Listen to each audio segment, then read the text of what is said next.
Let me just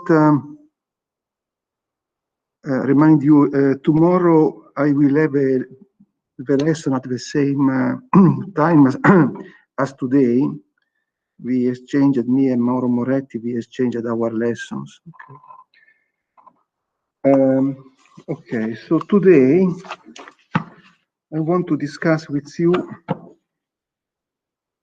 a completely different technique to solve partial differential equations, which is the so-called finite differences technique. Let me add here a page, finite differences.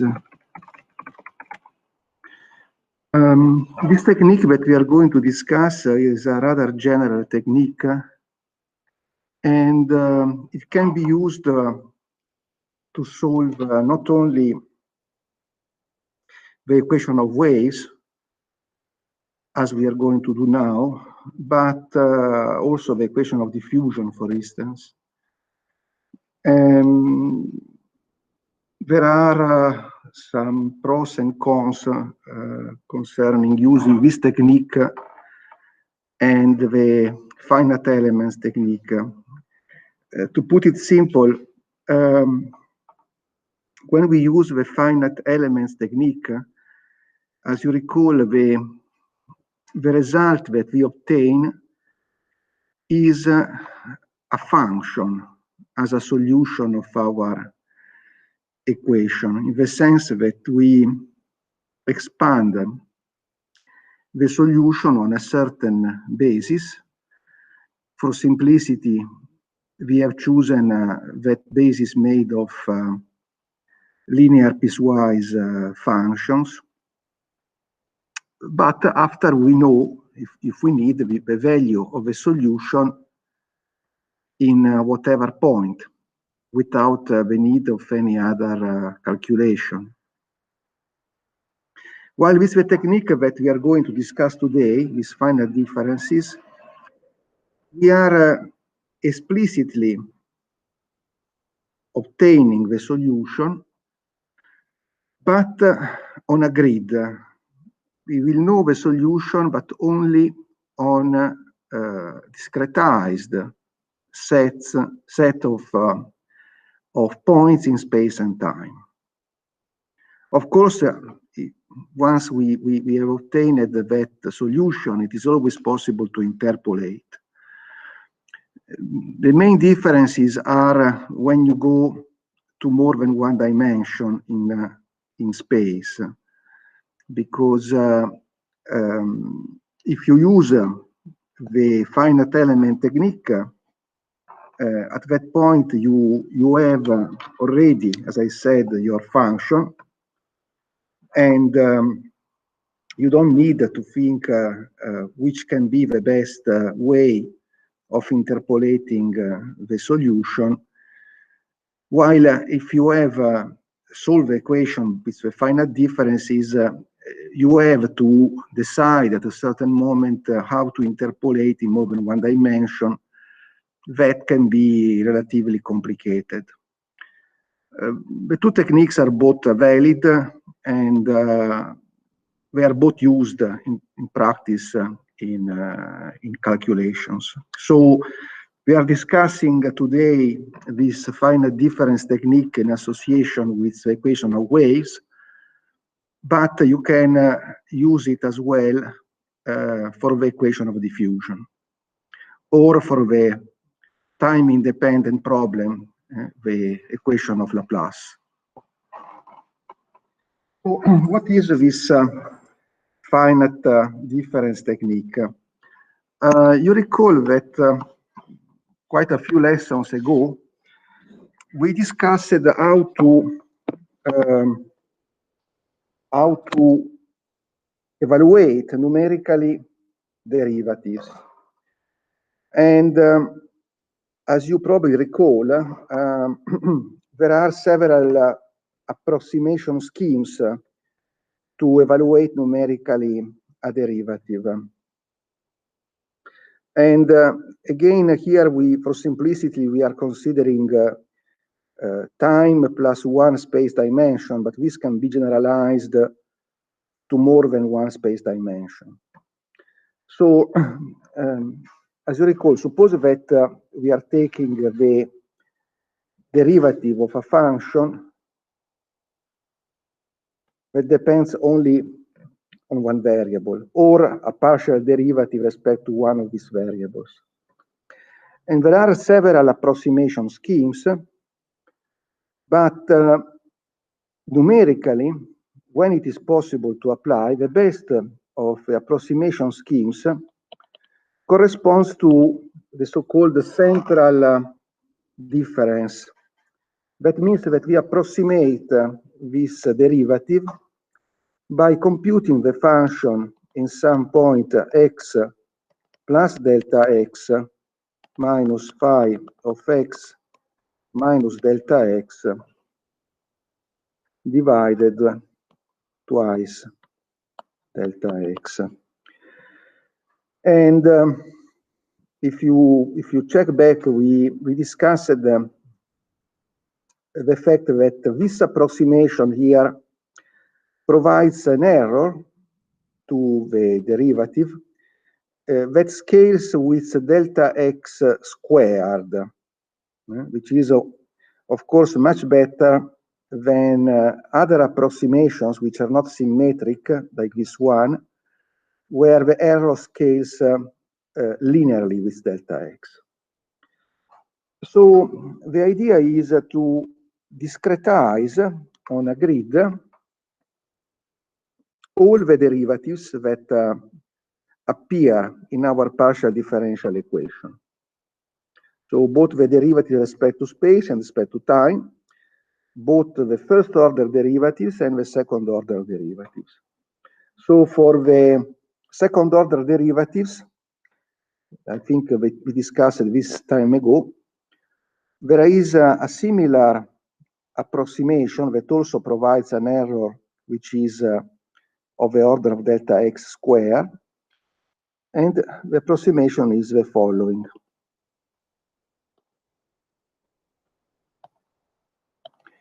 So we evaluate phi at x plus delta x minus twice phi of x plus phi of x minus delta x, and all this is divided by,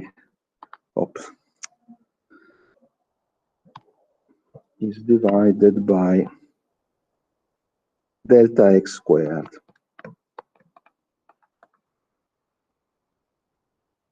Okay. So these are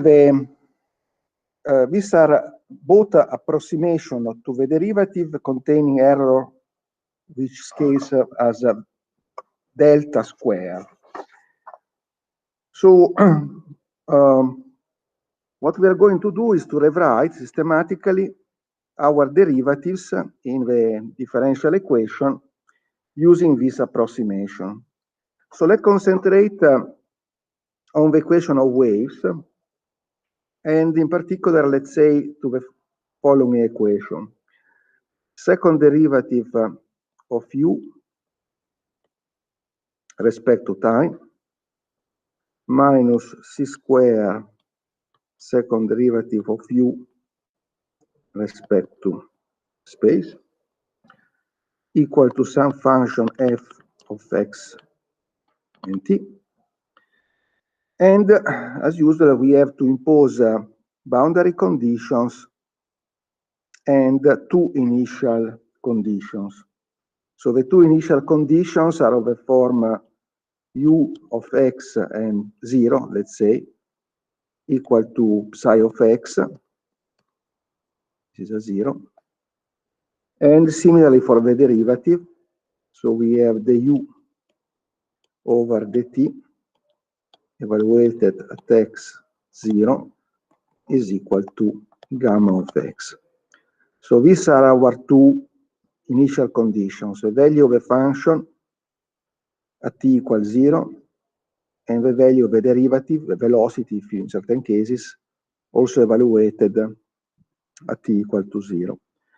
And after we have Dirichlet boundary conditions, so we can, for instance, impose u of 0 and t is equal to 0, and u of L and t is also equal to 0. Okay, so this is our problem. So how do we solve a problem? As I said, the idea is to introduce a grid in space and in time, and to evaluate all the derivatives using points on the grid. So let's say that we have here our grid. So let's say that this is x, and times goes up in this direction. And we start by making, as usual, a partition.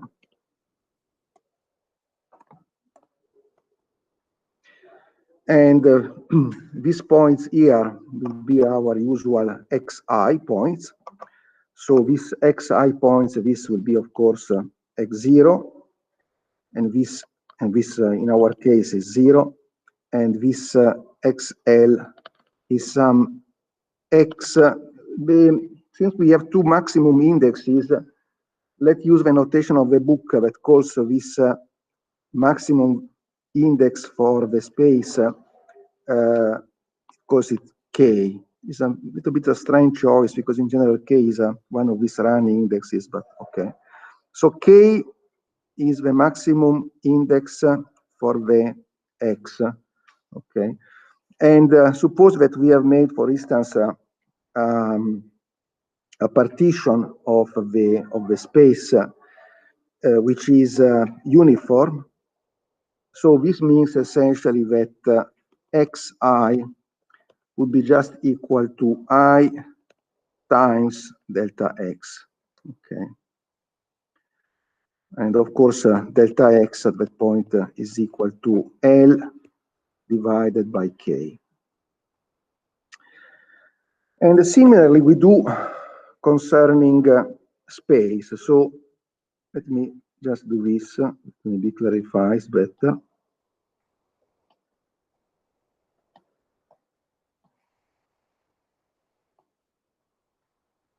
So concerning space, we build a similar grid.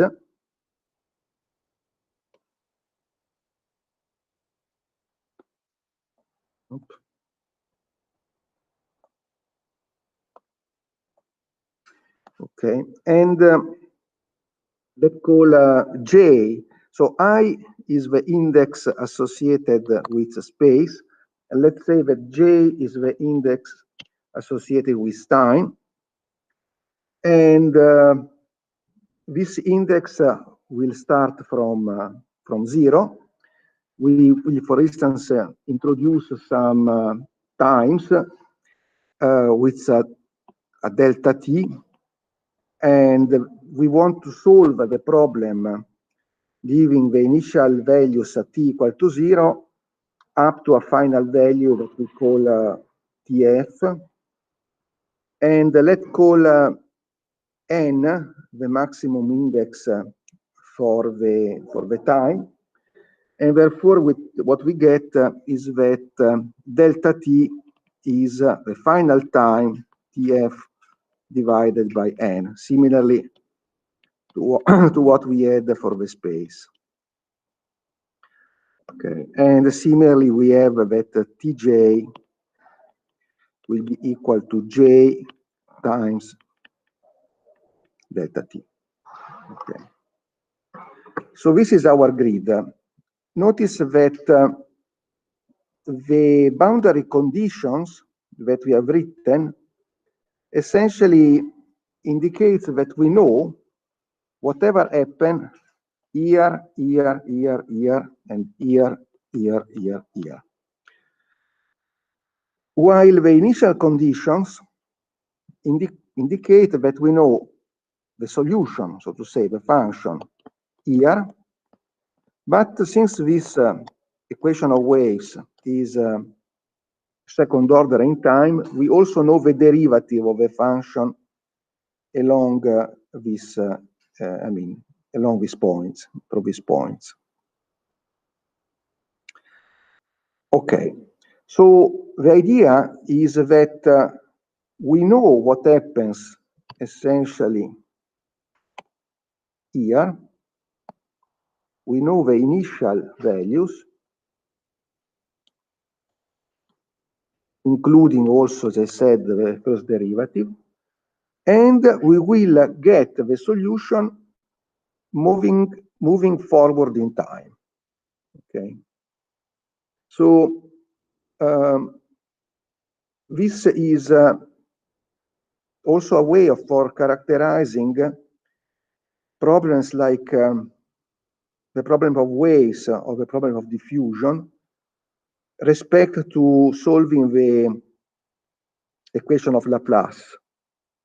If you think a moment, okay, we have solved the equation of Laplace just in one dimension, which is a little bit trivial. But imagine that you want to solve that time-independent problem in more than one dimension. Then you have only boundary conditions there, meaning that if you prepare a grid similar to this one, in that case, for the equation which is time independent with only boundary conditions, essentially you will know you will impose the value of the solution on a contour which is essentially enclosing the region where you want to compute the solution. While in this type of problems, the problem of diffusion or the problem of waves, we know the solution along this line, and we know the boundary conditions, and we are obtaining the solution moving along this direction. So this is important difference, so to say, between these two types of differential equations. Equations in which we have an initial value and equations in which instead we only have boundary conditions. Okay, so let's see now how to proceed. It's this technique. So the idea, as I said, is to discretize all the derivatives by writing them explicitly on the points of the grid. So this means, for instance, that if I take the derivative respect to time, I could write something as, let's say, second derivative of u respect to time, evaluated at a certain point xi and at a time tj. Okay. This by using this formula here, essentially, I can rewrite as u evaluated at xi, and after I have a tj plus 1 minus twice u xi tj plus u xi tj minus 1 divided by delta t squared. And of course I can write essentially exactly the same for the space derivative. Let me just do a second. So u respect to x squared evaluated at xi and tj would be equal to u evaluated at xi plus 1 tj minus twice u evaluated at xi tj plus u evaluated at xi minus 1 tj divided by delta x squared.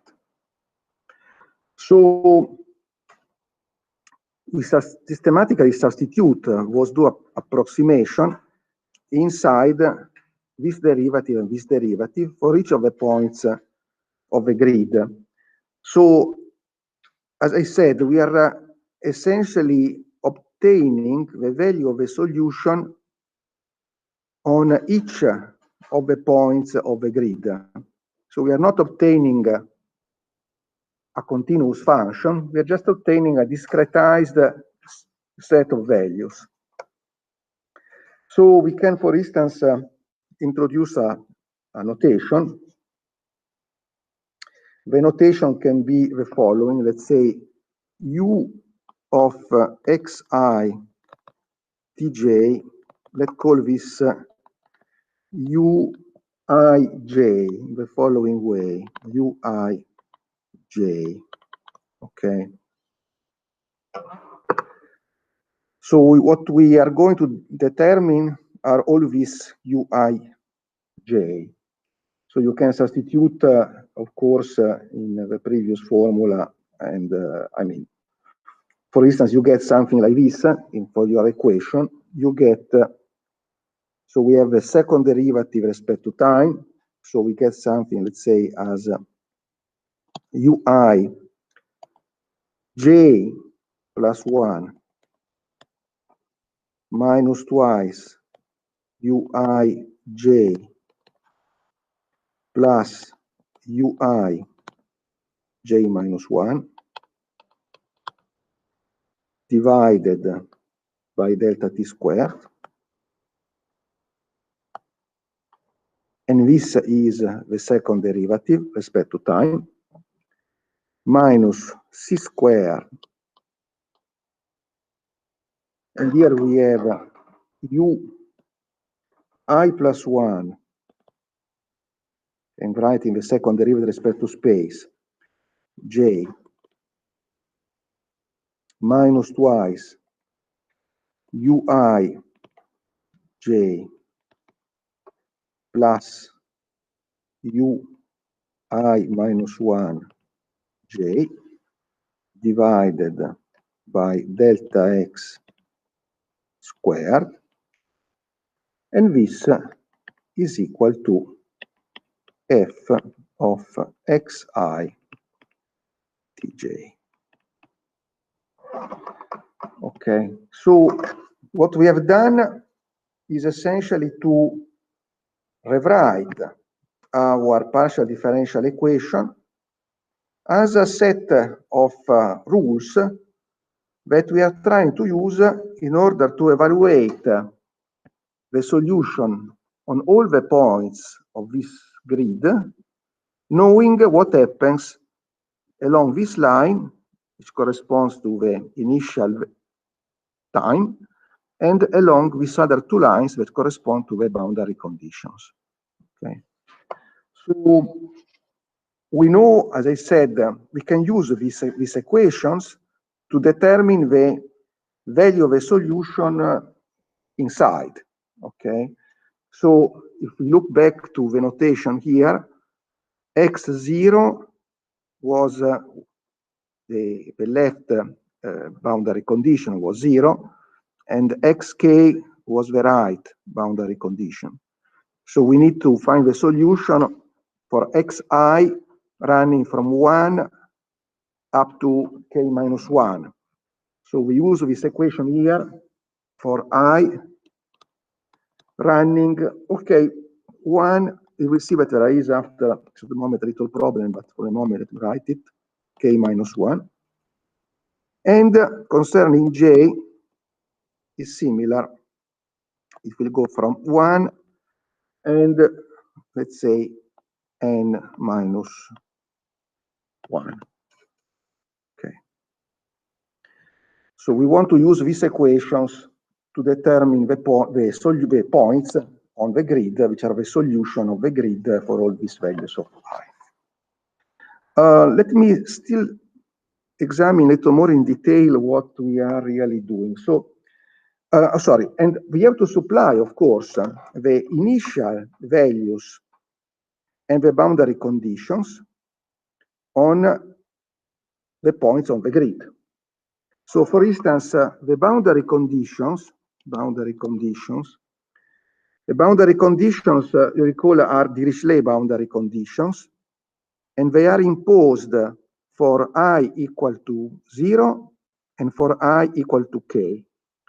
So these boundary conditions correspond essentially to writing U0, and this has to be true for all times j equal to 0, and similarly UKJ equal to 0. Concerning the initial condition, we have two initial conditions. And let's write for the moment the first of the two initial conditions. So first initial condition corresponds to giving the value of the function at t equal to 0. So this corresponds to writing ui at the time 0, and this must be equal to some psi evaluated at xi. Okay, so the previous equation is true, of course, for j running from 1 to n.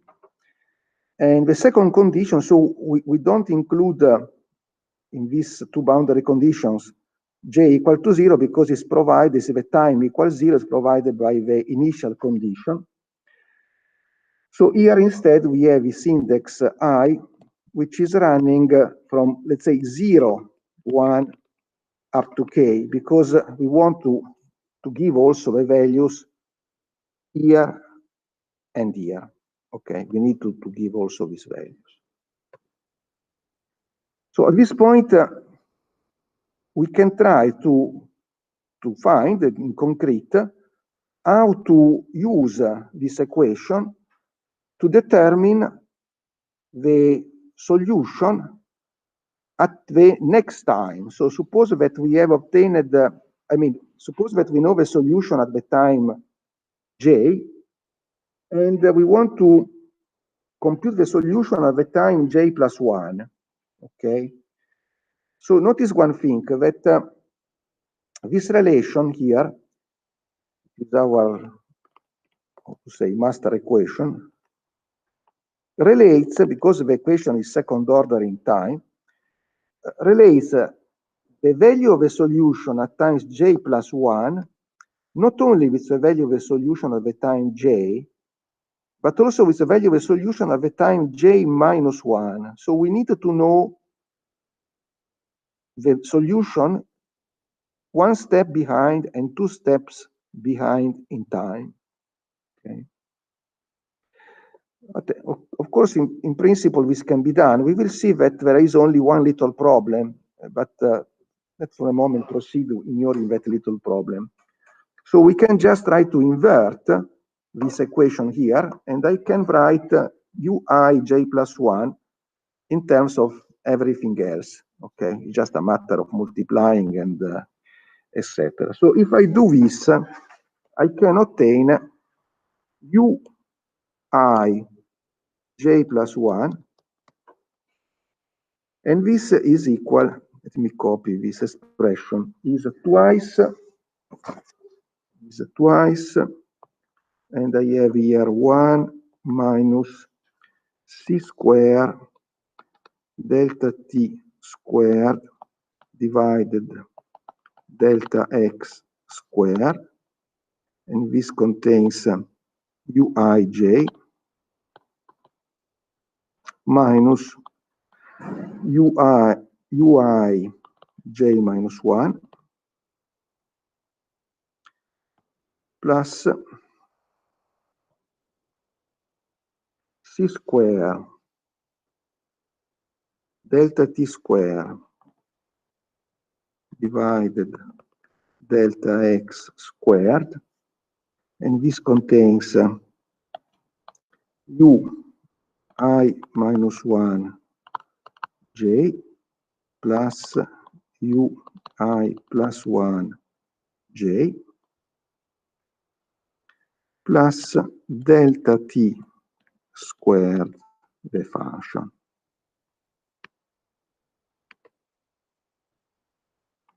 So this, in principle, solves the problem, in the sense that if I know the solution at the time j and at the time j minus 1, then I can get the solution at the time j plus 1.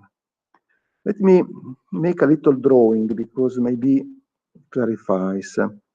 So if I take a portion of the grid,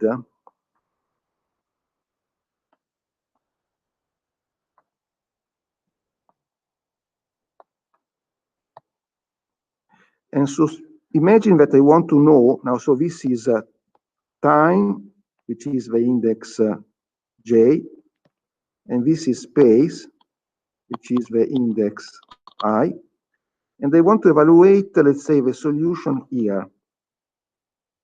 At this point that I decide to call the point I, j plus 1. So the solution here is evaluated in terms of what? I have these other 2 points that correspond to the same index I, therefore to the same position in space, but 1 and 2 steps back in time. So this point here and this point here.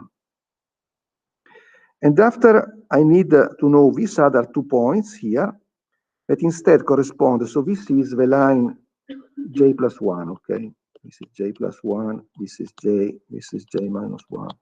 And this, of course, is I, and this is I minus 1, and this is I plus 1. So these other 2 points here are located here and here. So the value of a solution here is obtained by using these other 4 points, okay? This is the way in which we can proceed.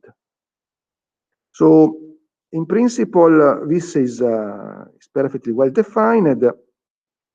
One could wonder what happens if I finish close to the left or close to the right side of the space interval. It's not a big problem because, as you recall, we have our boundary conditions here and here, okay? So notice one thing, that if I want to know the solution at I, j plus 1, I only need to know the solution 1 step to the left and 1 step to the right, okay? So this is not a big problem because we have the boundary conditions which are located somewhere, let's say,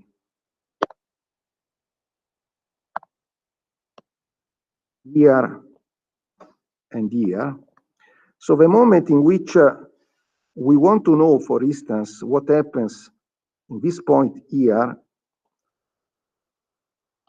we need to know what happens in particular to this point here. But this is not a problem because the moment in which I arrive here, I need values that I know.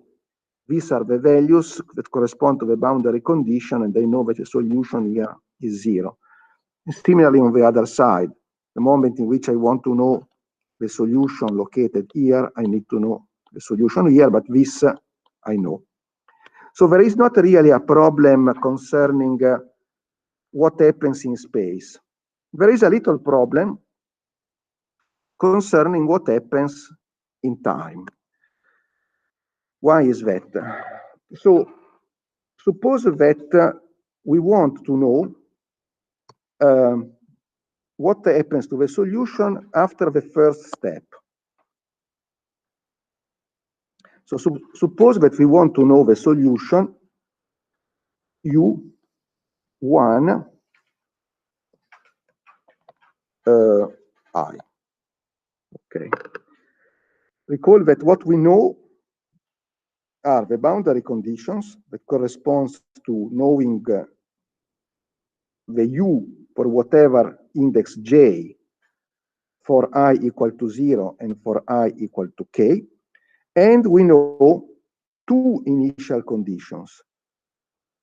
The two initial conditions are the value of a solution at t equal to 0 that corresponds to j equal to 0, and the value of a first derivative also evaluated at j equal to 0. So which is the problem? Suppose that now I want to compute this first step. And if I go back here, it is clear that I have a problem, because if I want to evaluate UI1, this corresponds to j equal to 0.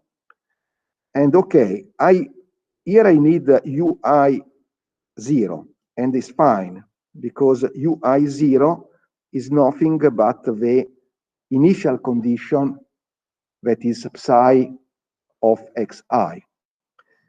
But what about this other ingredient? I should know UI minus 1. That in principle is not provided. So UI minus 1, and this is how to evaluate. Okay.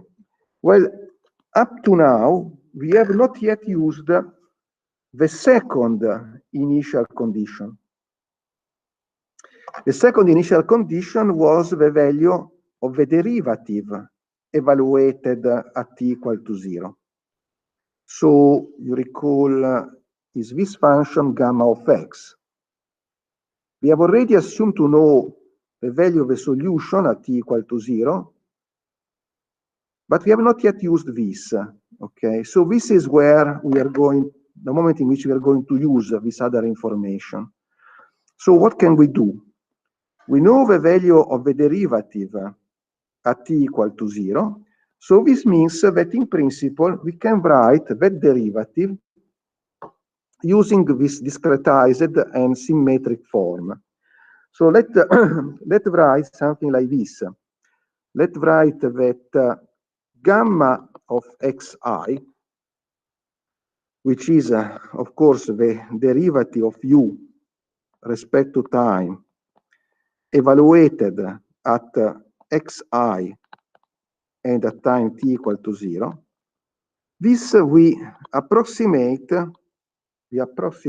as u evaluated at xi, and here I write this is at t equal to 0, so is 0 plus delta t, so let's say delta t, minus u of xi minus delta t divided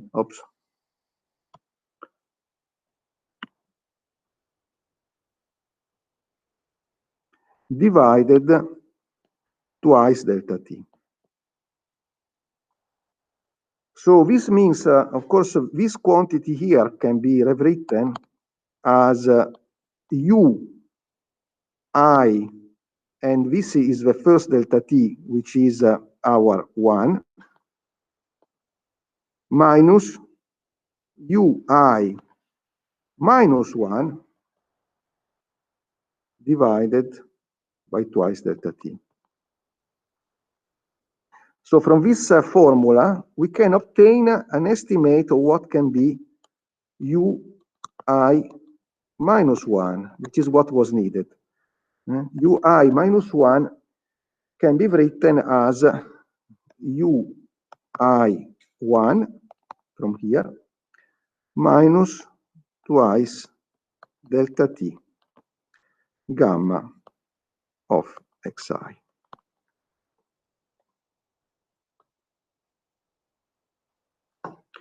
And this is the piece of information that was missing, because we can use this piece of information inside this equation, because when we want to use this equation to evaluate ui1, here we need to provide this ui minus 1, and the ui minus 1 is written in this way. Notice that still I have to invert, because ui minus 1 contains ui1, so I still have to solve for ui1.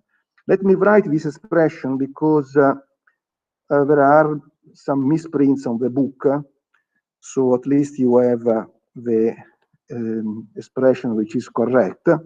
So if you invert completely just for the case j equal to 1, what you get is there are unfortunately 1, 2, 3 misprints in one formula, which is a sort of record.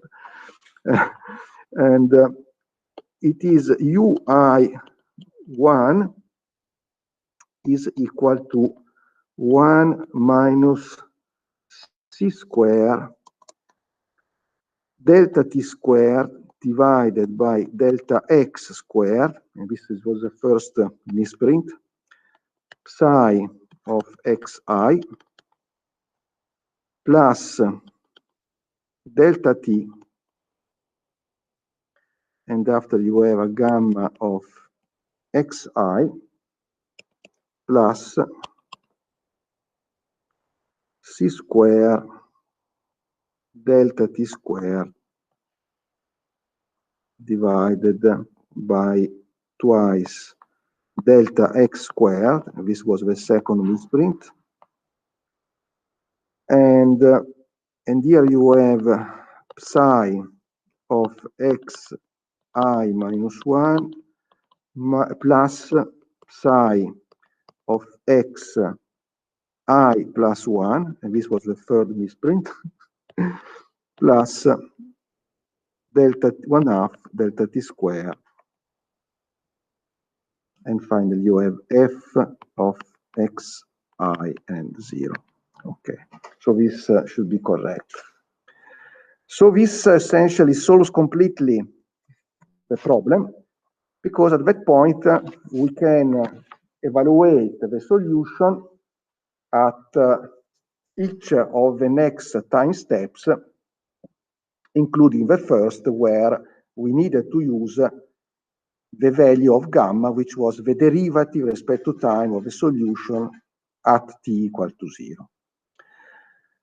There is something that one can notice immediately, both in this formula and in the previous formula. Where is going the previous formula? It's here. That there is this coefficient here, and also here there is this coefficient. And it is quite clear that this approximation will not converge if this coefficient c delta t divided by delta x, c delta t divided by delta x is too large. I mean, from this formula here, one can imagine that c delta t divided by delta x squared must be significantly smaller than 1 in order for this equation not to run into some numerical trouble. So essentially, the condition of stability of this technique is that c delta t divided by delta x must be smaller than 1. And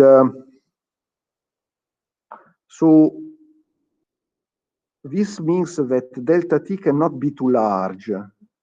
If we try to solve with a grid which is more fine in delta x, we have to reduce also delta t.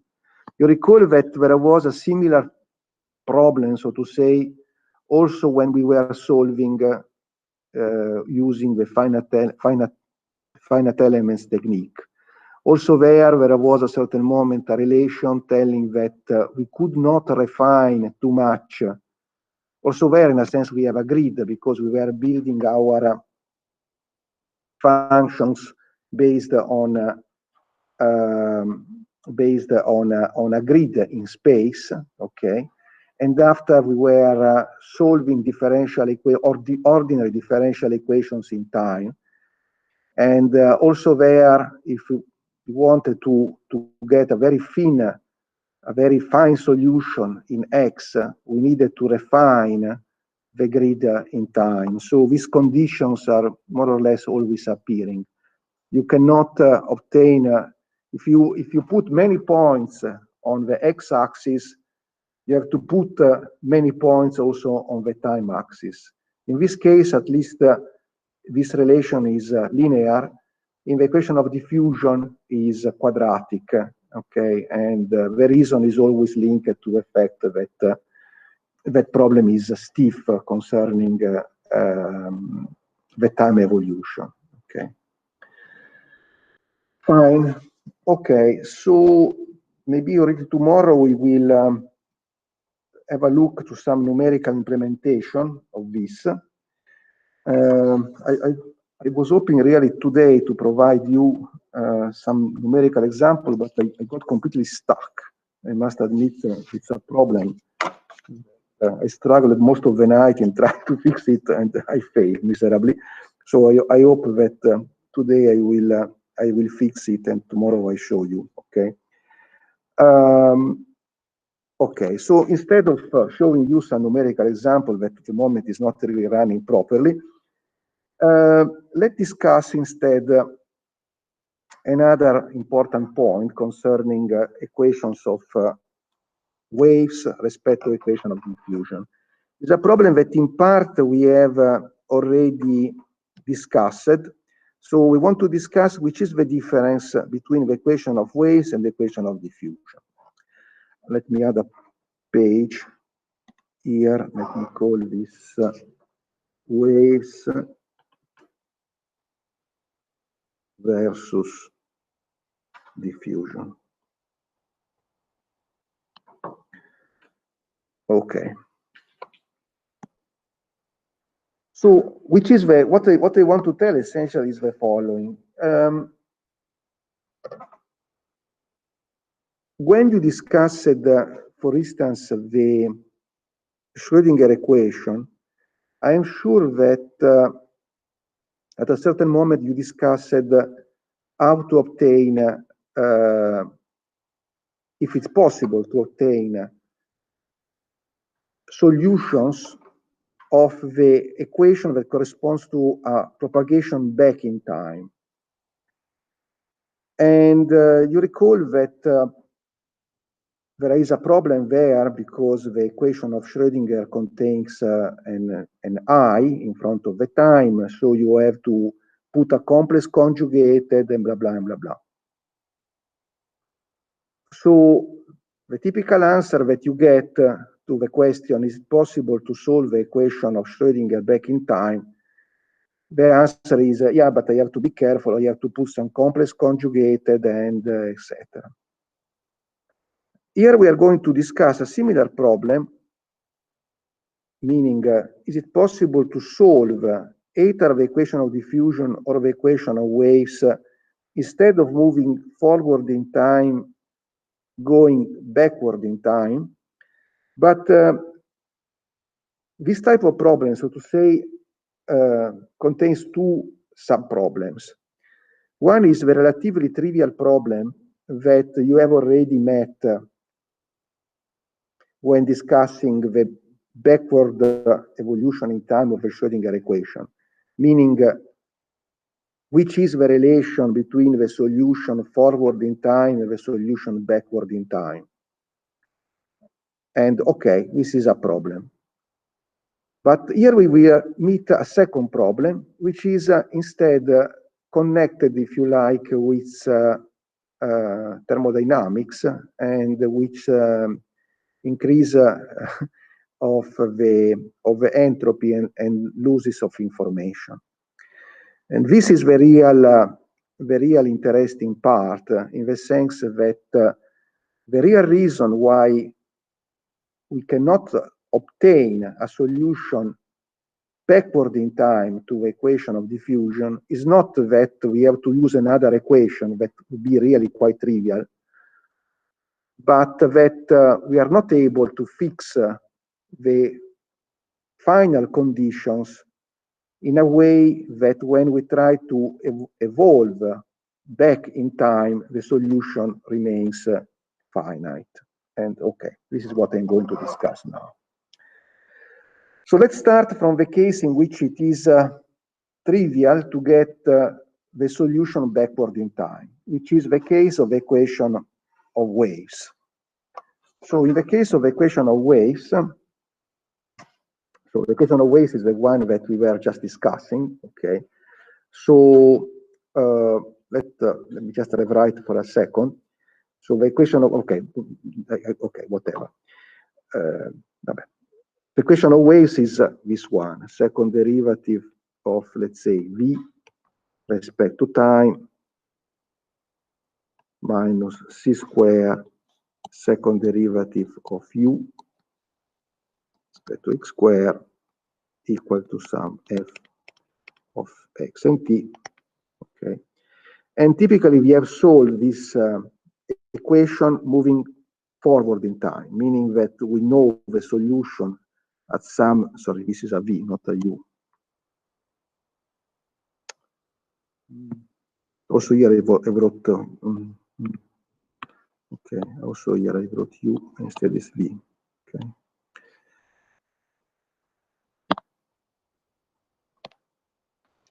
So this is a v, okay. So we typically know the solution v at some initial time 0, which is our psi of x. We know the derivative of v respect to time, again at time 0, which is our gamma of x, and we have the Dirichlet boundary conditions. So it is v of 0 and time equal to 0, and similarly v of L and time equal to 0. Okay. So the question is, we know that we can solve this problem. We have solved this problem now with different techniques. We have solved the problem making a Fourier analysis, for instance. And when the Fourier analysis can be done, in this case, with this specific equation, we know that can be done.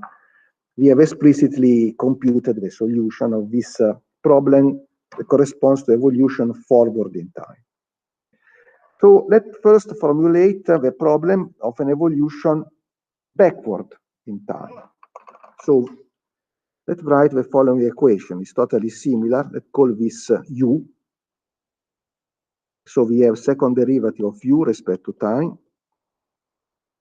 minus c square second derivative of u respect to x, and this is again some function f of x and t.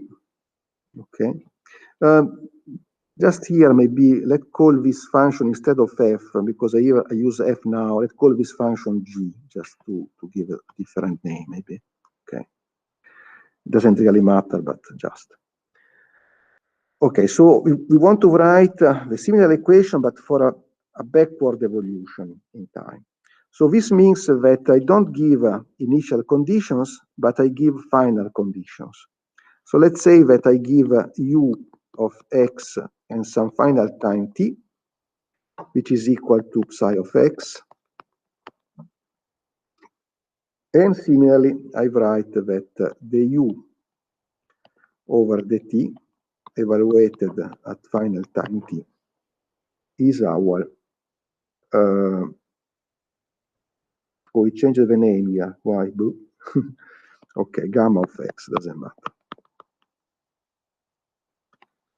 Okay. I always see, because, okay, change the name here and there. Okay, it doesn't matter so much. Okay. And similarly for u of 0 and all times t, Dirichlet boundary conditions, and u of L and t equal to 0. Okay, let's just put a psi and a psi just to tell that these are different functions in principle. Psi prime of x in principle is not psi of x, and gamma prime is not gamma, but whatever. So the point is, can we obtain a solution to this equation?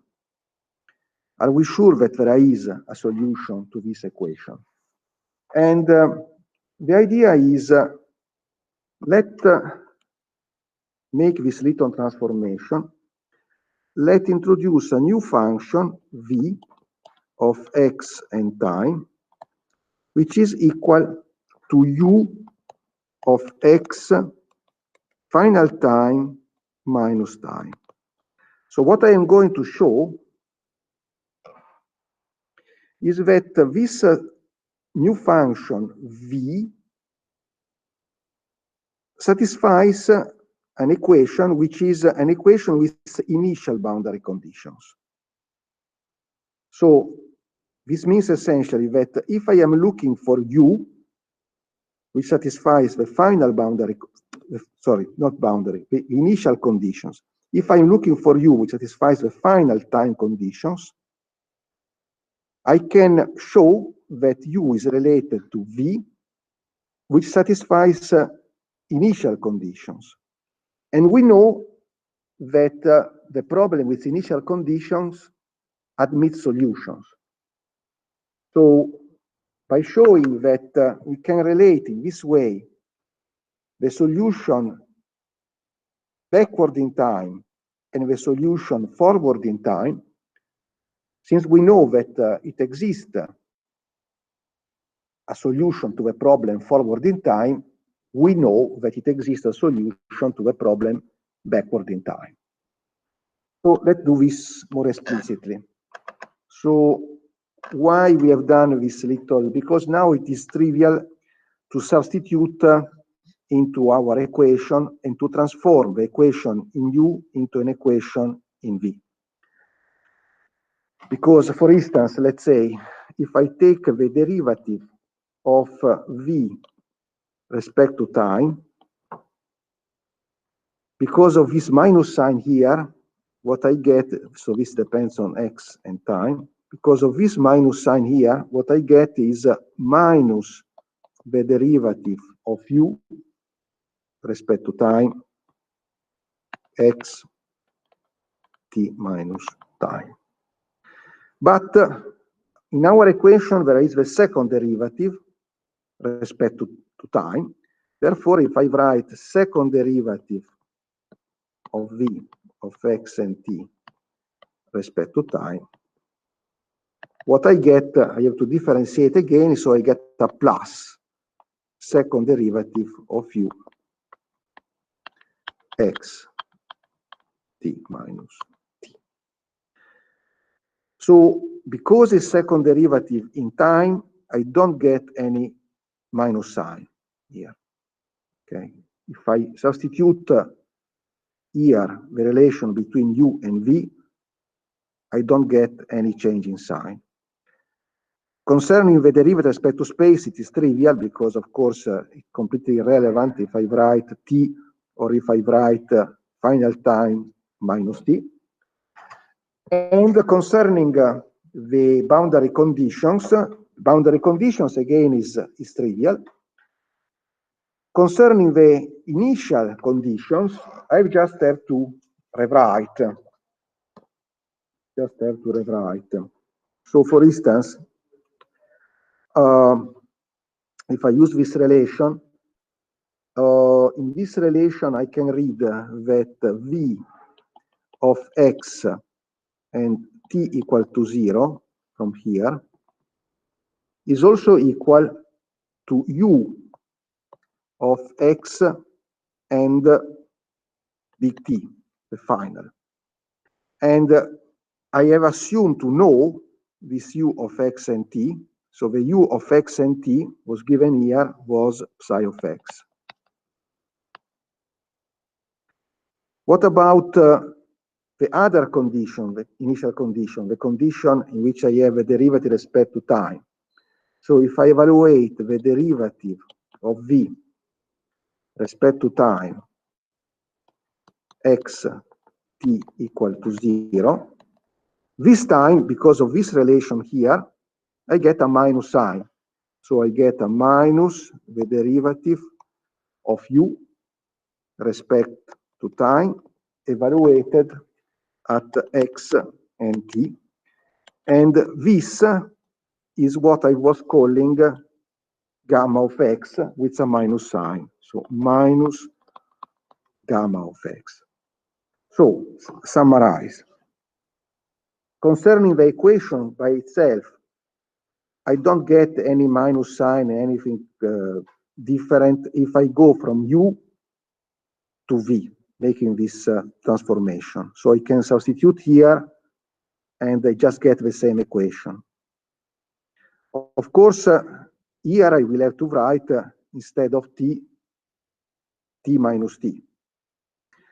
Concerning the boundary conditions, it's completely irrelevant if I write t or final times minus t. Concerning the initial conditions, this first, again, is trivial, because if I have this condition for u, which was solving the backward problem, I get the same condition for v, where this time this has become an initial condition. The only thing that I have to change is this one, which is quite obvious because it's a velocity. And so if I give a velocity as a final condition in the backward problem, this becomes a condition for the initial problem, but with velocity changing the sign, again, because if I go from t to minus t, the velocity changes the sign. Okay. So this means, in conclusion, that if I know that u solves this problem, okay.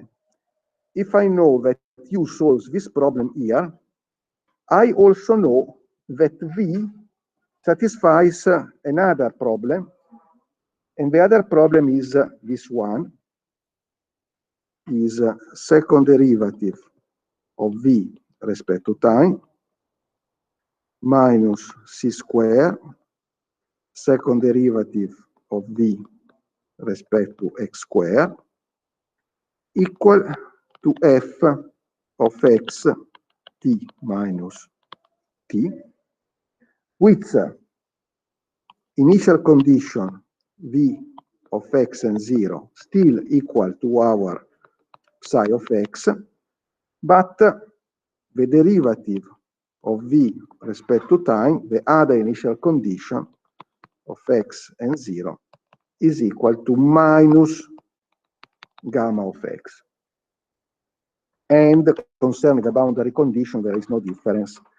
So v of 0 and t is equal to 0, and v of ln t is equal to 0.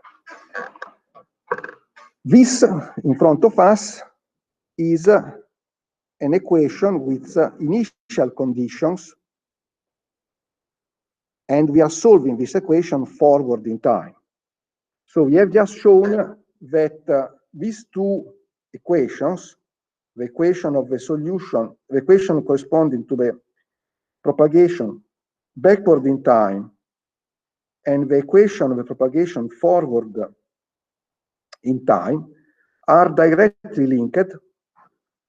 And if I'm able to solve one, if I'm able to solve in particular this equation here, which is the propagation forward in time, it means that I'm also able to solve the propagation backward in time, because there is this trivial relation between the two solutions. Okay. And we have demonstrated that we are able to solve the propagation forward in time, for instance, by using the Fourier technique. So here there is no problem. Okay.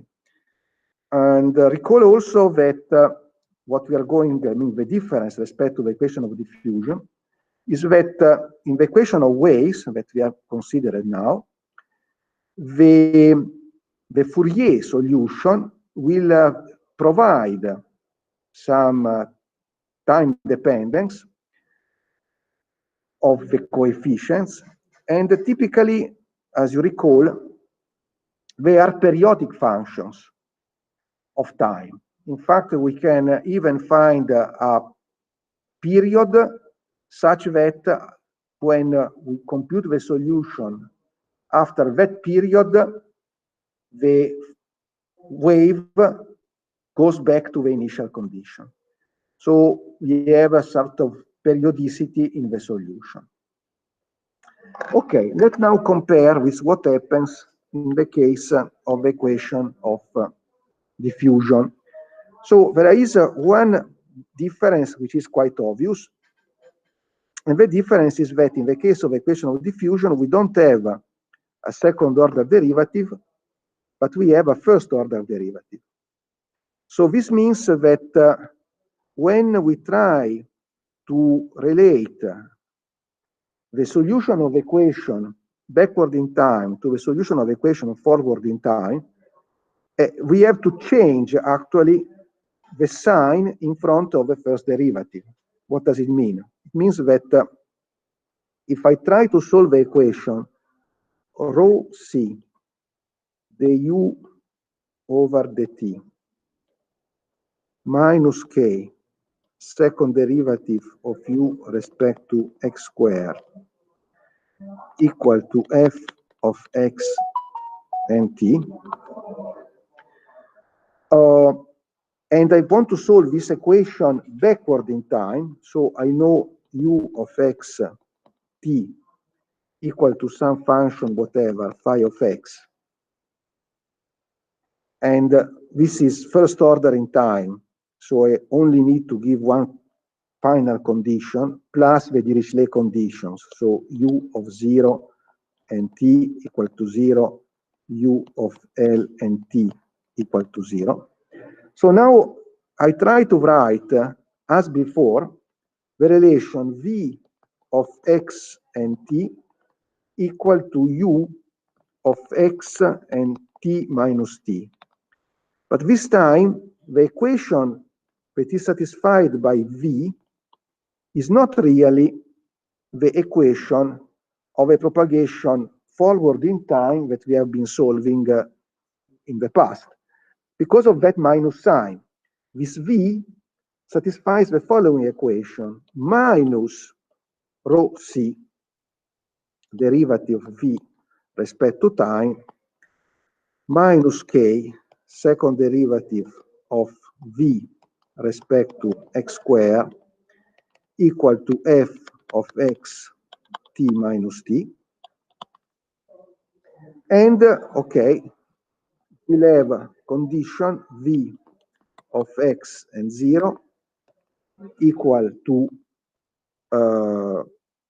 phi of x, okay, because if I make the substitution, v of x and 0 is u of x and t, and u of x and t I assume to be phi of x, and Dirichlet conditions, v of 0 t equal to 0 equal to v of L and t. So the problem here is, there are two problems. One is trivial. The trivial problem is, okay, I have tried to find a relation between the equation backward in time and some equation forward in time by introducing this mapping. I have not really related the solution of the equation backward in time with the solution of equation forward in time because of this minus sign here. But still, by itself, this is not a giant problem. This is similar to a problem that we have discussed in the case of the Schrödinger equation. We could just say that it satisfies an equation where, in that case, there is a complex conjugated and blah, blah, blah, blah. The real problem is another. The real problem is, can we really solve this equation here, the equation where there is a minus sign in front of the time derivative? Can we really obtain a stable solution to this equation? And the answer is no. So let's see why it is no. So we can try to apply to this equation. So the difference respect to the standard equation that we have solved is just this sign here. So we can try to solve also this equation through a Fourier decomposition. So we try to solve this equation by writing v of x, sorry,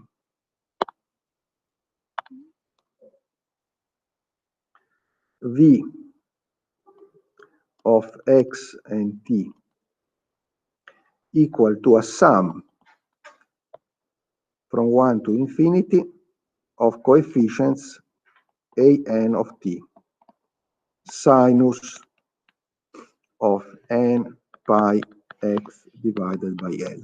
You recall these are the eigenfunctions of the time-independent part of the problem. Okay, and so we expand the solution using that basis with time-dependent coefficients. We expand everything on that basis. We expand f, we expand phi, and that's it. Okay. So, for instance, we can expand, as written here, f of x t minus t can be written as sum, again, from 1 to infinity of the Cn of t, and again, sinus of n by x divided by L. So this Cn, of course, can be computed because f is known. I just have to project f on this basis. And similarly concerning phi, I can write that phi of x can be written as a sum 1 to infinity, certain coefficients that I know, dn sinus of n by x divided by L. Okay, so now everything that appears in the problem has been expanded on the basis, and what remains is just to write the equation that gives the time dependence of these coefficients. So I take V, I substitute here, I have just to compute the derivative respect to time, so I will get some dAn over dt. Here instead is trivial because these sinus are eigenfunctions of this operator, so you just get the eigenvalue, and f is already expanded. So as you recall, what happens is that I end up with the following set of equations: minus rho c dAn over dt plus, so this is what I get from this object here.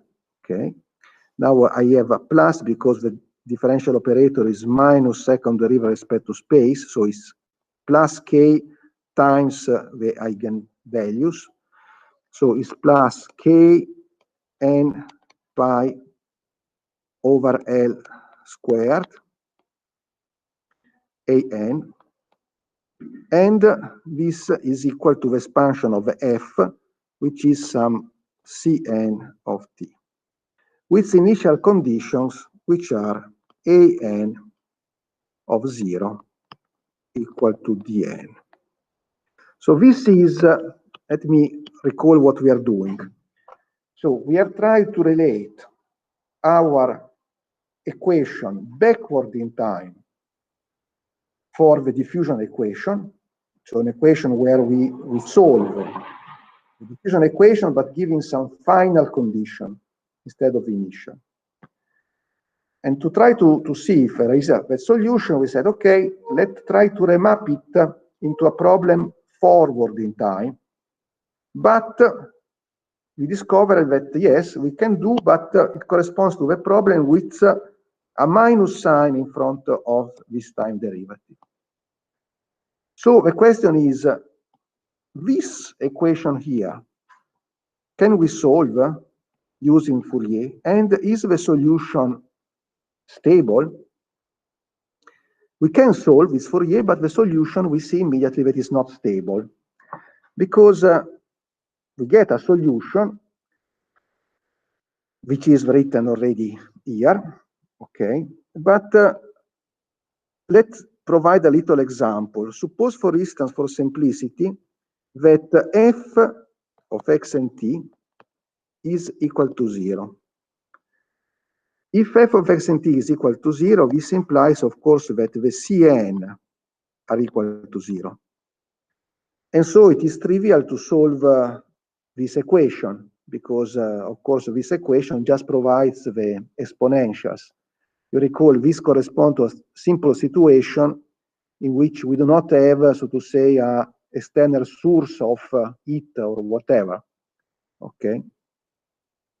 So we just get exponentials, but notice the minus sign. In the normal equation, the equation of diffusion forward in time, there is a plus sign here. So it means that you get for an exponentials which are decreasing in time. In this case, we get exponential which are increasing in time because of a minus sign. So the solution for this becomes v of x and t equal to sum from 1 to infinity of dn. Dn are, as usual, the solution at time equal to 0, so they always multiply the exponential. Exponential, and as I said before, we got a minus, etc. But now we get a plus. So we get a plus k n pi over L square time divided, okay, by that rho c that is already written there, rho c. Okay, sinus of n pi x divided by L. Okay, so this is our solution, quotation mark. Are we happy with this solution? So we know the solution at t equal to 0. At t equal to 0, this exponential is 1, okay, and so we know the solution. But what happens when we evolve forward in time? Each of these coefficients is multiplied by an exponential which is exponentially growing in time. And notice it grows faster and faster with increasing n. The larger n, the larger is the growth in this exponential. So is there any chance that this series converges? In order for the series to converge, we should get numbers here that are getting smaller and smaller with increasing n. Suppose that we want to evaluate this solution at a certain time, and we ask ourselves if the series is converging. Well, for the series to converge, all these coefficients must become smaller and smaller. But actually, there is an exponential. And so the coefficients easily get larger and larger. How could we go around this problem? Because after all, one can say, but wait a moment, there is something here that is wrong, in the sense that assume that I know dn with arbitrary precision. Arbitrary precision. So if I know dn with arbitrary precision, it means that I want to compute the solution at a certain finite time. This block here, this exponential, will give me a large number. Actually, an incredibly large number. The larger is n. Okay. So this means that I need to know dn with a precision that becomes exponentially large. If this object here, if this exponential is 10 to 100, in order for the series to converge, it means that I must know dn with a precision which is comparable to 10 to minus 100, so that there is a total control on these two quantities, and they can converge. Of course, this is absolutely impossible to achieve. You cannot provide your system with knowing the initial conditions with this ridiculously large precision. So whatever little error you are introducing here, the series is no more converging. So what does this mean in concrete? It means that when we evolve forward in time, as you recall, the equation of diffusion is stiff, meaning that the components with larger n rapidly goes to zero, more rapidly than the components with smaller values of n. So we are losing information in the sense that we can start with an initial condition which can be extremely irregular, meaning that if I want to expand in this Fourier series, I need to introduce a lot of terms in the expansion. But very rapidly, this information is lost because all the coefficients with n larger than 1, they start going to zero faster than the coefficient with n equal to 1.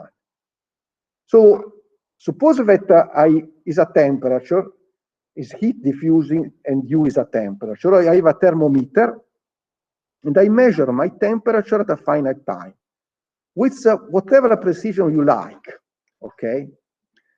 But now, if I want to evolve backward in time, I should need to know the temperature, the final temperature, point by point, with a precision which is exponentially large, the precision.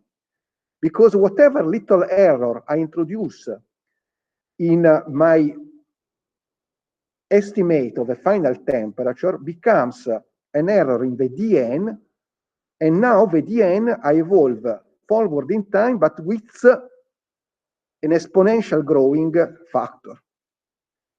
So what does it mean?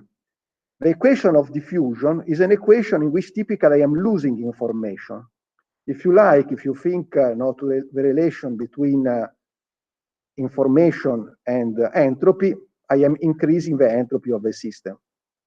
So to reverse that would imply to be able to provide some information that is extremely precise and survives this exponential growth.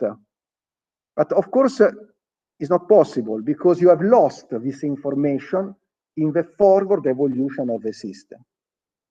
So in conclusion, this little example that I always make, suppose that you are playing in this room a musical instrument, you are playing a drum, okay? And they ask you, this is the drum, okay? They ask you to play one note, and there are microphones all around the room, and they are registering the sound very precisely for 1 minute, okay? At that point, they tell you, now we provide you what the microphones have registered after 1 minute, and can you reconstruct backward in time, which was the sound 1 minute ago? Can you do that? Well, if the problem is the problem just of diffusion of waves, the problem of waves, yes, because the problem of waves can be solved backward in time. But in the real life problem, when I generate the sound and I am hitting the drum, and after this sound wave propagates in air, and after it interacts with a microphone, in each of these steps, what happens because of thermodynamics is that I transfer a little fraction of a mechanical energy into it. And that heat is increasing, is changing the temperature. So I am, in reality, coupling together the problem of waves with the problem of heat diffusion. And that second component, I cannot solve back in time. So the real problem is if there was not that dissipation, I would be able to reconstruct the sound backward in time.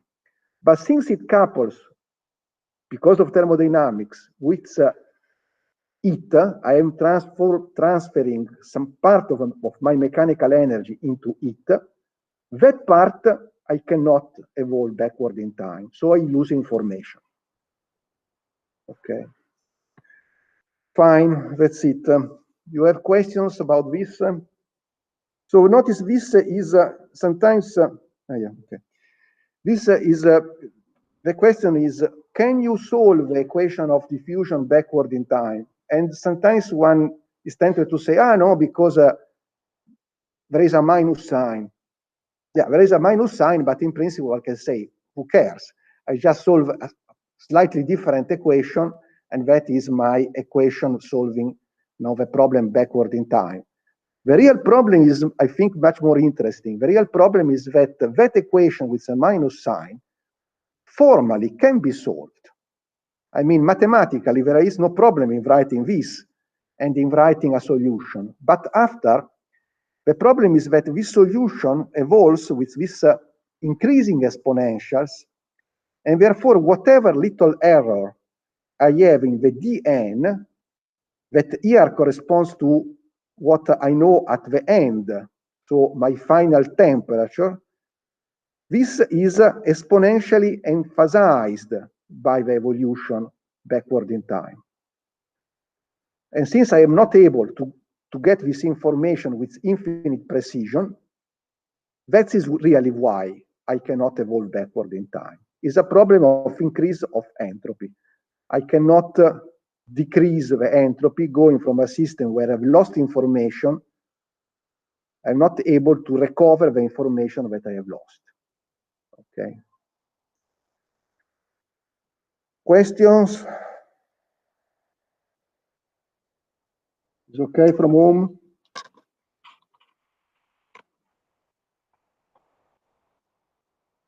Information was lost from home. Okay, so tomorrow I will be here again as today, okay? Not at 11. So see you tomorrow then. Thank you. See you Bye. tomorrow. Ciao, ciao, ciao. Ciao.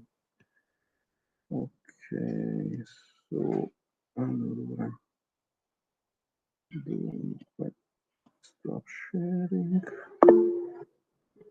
and stop recording.